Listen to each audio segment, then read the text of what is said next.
I recorded this entire video, not taking into account the fact that there is a life-size T-Rex outside the window that is roaring intermittently every 30 seconds. There it goes again. So I'm really sorry that this is what we all have to deal with. Hello. So as you just saw, my camera battery died, even though I charged it, which is just exactly how I expected everything to go, to be honest. I'm at work right now. I was supposed to plan this video yesterday. I was supposed to film it yesterday, but I went to the dentist. Oops. I went to the dentist and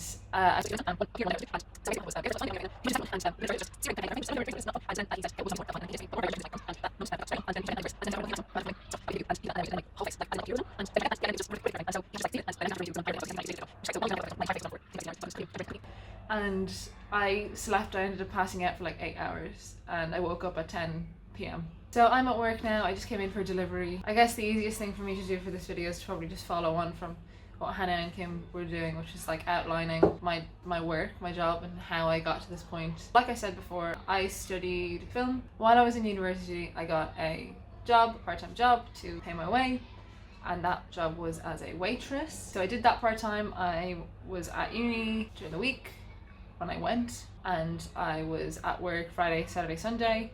Pretty much every weekend I was working Friday, Saturday, Sunday. And then when I graduated, I decided that I wanted nothing to do with film, and so then I went full-time as a waitress. So I was working as a waitress in a cocktail bar. No, it was in Nando's, actually. Sorry if the light changes. I'm using the daytime and I don't have any control over the sun, unfortunately. So it's just gonna keep doing this, which is great. Love that. So I was working full-time. I was a waitress. I was living in Dublin with my best friend Shane. We had a flat together. He was also working full-time. He was a supervisor in a different restaurant in Dublin, and so we were both working like 30 to 40 hours a week, and we could not afford to pay our rent. And that is a video that I will make for you if anybody's interested on the rent crisis that is happening in Ireland right now. It's not just in Dublin, it's all over the country. It's particularly bad in Dublin, and now the government that is trying to get in is the same government that we had before. So that's, eventually we realised that it just was not feasible. We couldn't live there anymore. The quality of life was so poor that we decided that we had to leave. We were essentially being evicted from our apartment because they said they wanted to sell. We know they didn't want to sell. They just wanted to hike the rent up, but they couldn't legally do that while we were still tenants. Like they couldn't, I think there is a cap where like you can't put the rent up more than 4% to existing tenants. So they could have put the rent up by like 200 or 300 or something like that, but they couldn't. There's a law in Ireland where I think you can only hike the rent up a certain amount of money, a certain percent of the rent, a certain percent of what the rent already is, if it's the same tenants that are staying the following year, if that makes sense. I'm so sorry. I'm having a really hard time today. I'm just gonna get some coffee. So basically they told us we're kicking you out because we're selling, but they weren't selling. By the way, we were staying in a 1-bedroom apartment that was a 20 to 30 minute train ride outside of the city centre, and it was costing us like nearly €600 each a month. Shane lived in the living room on a bunk bed, and I lived in the bedroom, like, because he's a fucking saint. Our kitchen was literally about this big. I'm not, you think that I'm not joking, I'm really not. It was ridiculous. So after living in that apartment for like 2 years, we kind of decided that this wasn't for us. It's not the life for me. And so we decided we're gonna move. We moved somewhere where we had a previously established group of friends, and we had people to stay with when we moved over, which made the process a hell of a lot easier. Because I was working with Nando's at the time, they said, obviously really sad to see you go, but we can probably offer you a job in a branch wherever you're moving, so just like let us know and we'll give them a call. And then they did, and they pretty much hired me on the spot, which was really, really lucky, and I'm forever grateful for that. So like, I was really good at my job, and I know that I was really good at my job, but also while knowing I'm really good at my job, I also have like incredible insecurities about my performance and what other people think of me. While kind of opportunities had come up before, I had always considered it and then decided against it, not because I was worried I wouldn't get it, because that's fine. I was worried that, and this is like too overthinky, but I was genuinely worried that if I applied, that the managers that I applied to would like think that the idea of me applying was so ridiculous that it was like laughable, if that makes sense. And I was like embarrassed. I was too embarrassed to apply because I thought that they would think it was a ridiculous thing that I was applying. Now I'm saying it out loud, it sounds really weird.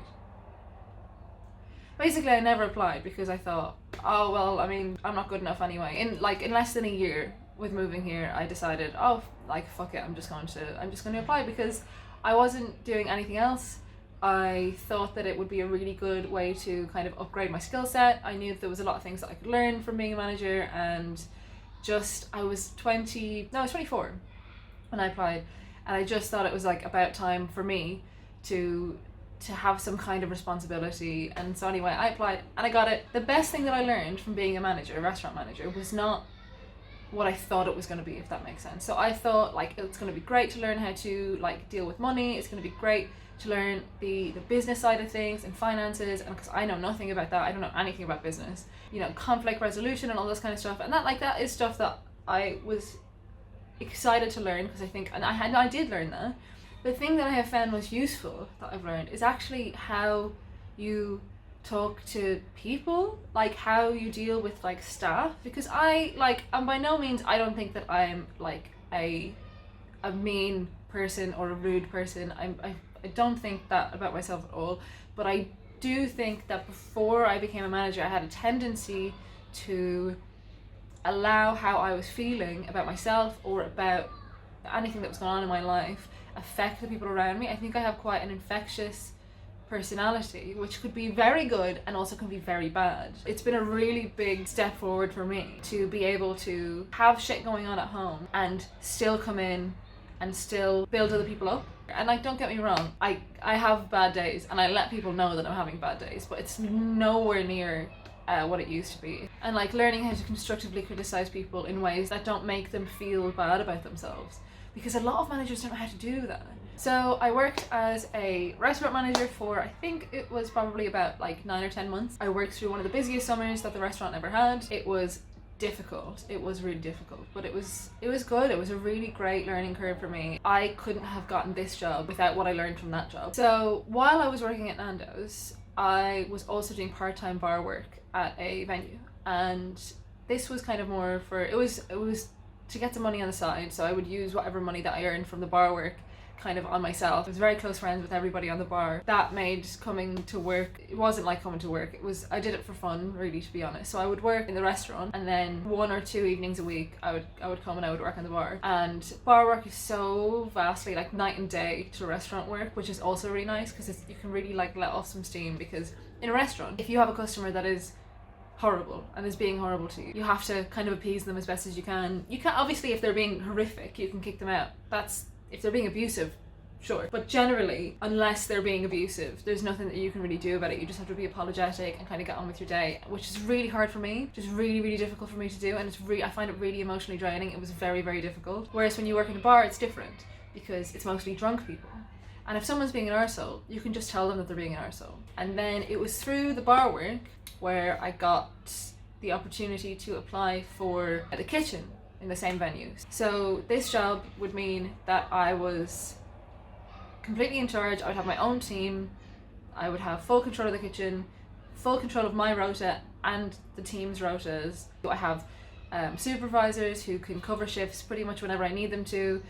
We're also like a really seasonal venue, so we get really busy in the wintertime, a little bit busy in the spring, kind of die a death in the summertime. But that does mean I essentially can make all of my money through winter and spring and then I can have time off in the summer. We'll be open like 2 or 3 days a week in the summertime, so I essentially get like 4 to 5 days off a week. So this is going to be my first summer where I have legitimate time off. I've always worked full-time 40-hour weeks throughout summer times for the last like 5 years. So it's going to be really, really nice to experience a summer, especially now that global warming is happening and we're actually getting some sunshine. Sorry, Greta.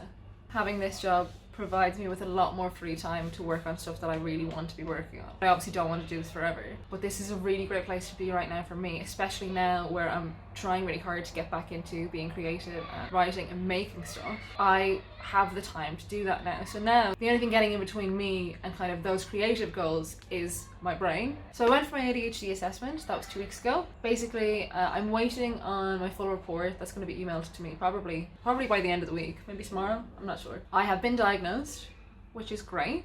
I was diagnosed with moderate ADHD. The assessment was really intense. It was really intense. I like cried twice. The psychiatrist was like, it's okay to cry, you know, it's okay, you can cry, and then I did. But it's been a really weird couple of weeks. I've had a lot of ups and downs since the assessment, you know, and now I'm able to look back and validate things that I was feeling from like over the span of my entire life. But also I'm feeling like a lot of sadness about it. I feel like I lost a life having been diagnosed so late. I'm 25. I can't help but feel that if I had gotten this diagnosis when I was a child, that maybe I would be much further into whatever it is that I want to do. I can't stop thinking about like underachieving everywhere in my life and how much more successful maybe I could be if I'd known, especially while I was at uni, because it was really hard for me. It's really difficult, and a lot of people just never understood that. I mean, even I didn't really understand it. I think they call it like grieving for the life you could have had, which I think I'm definitely doing. But I guess it's really important to just focus on the fact that I have it now, and now I can manage it, and I can learn how to deal with it, and I can learn how to harness it maybe. So that's it. That's what I'm currently doing for work right now. I'm at work right now. And that's the ADHD thing. That's the update. I'll continue to talk about that, I think, over the coming weeks, just kind of as stuff becomes more clear. I'm sorry that this video is so waffly. I'm very bad at like having the words flow out of me without any kind of plan. Like I normally need a little structure to be able to stay on topic, which I mean is probably on brand considering the diagnosis. Morgan, I haven't gotten to watch your video yet because I had to do this. I'll probably watch it afterwards, but it looks really cute and I bet it's really nice. And I would like to go to a waterfall. We should maybe go together. I don't know. I miss you, Matt. Wherever you are. Oh, cool. Great. That's it. That's me done. I'm done.